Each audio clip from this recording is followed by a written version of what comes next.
हा दादा, पंढरपूरनं बोलतोय, चव्हाण, विशाल चव्हाण. हा बोला चव्हाण. मी चंद्रबागेला ऊस पाठवलं होता कल्याण काळे साहेबाच्या कारखान्याला.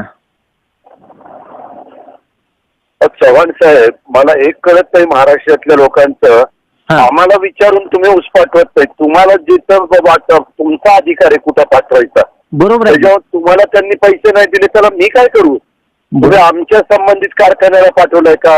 बरोबर आहे. आमच्या संबंधित असणाऱ्या माळेगावला, छत्रपतीला, सोमेश्वरला, बरोबर किंवा कुठं अंबालिकाला, दौंडला, तर त्या लोकांना आम्ही सांगू. आता दुसऱ्यांच्या मालाला काय घेणं देणं? बरोबर आहे दादा, पण ती काय करते, दखलच घे नाही शेतकऱ्यांची.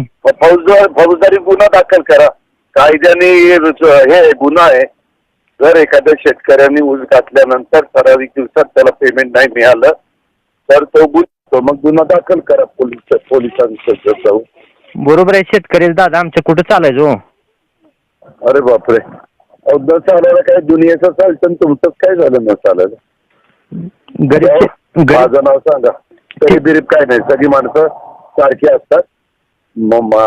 कायद्यामध्ये, नियमामध्ये गरीब श्रीमंत असा भेदभाव नसतो. त्याच्यामुळे आपण जावा. मला अजित पवाराला फोन केला होता, त्यांनी सांगितलं पैसे मिळाले नाही तर तुम्ही पोलीस स्टेशनला गुन्हा दाखल करा. चालते. ठीक आहे दादा. लावतो. ठीक आहे दादा.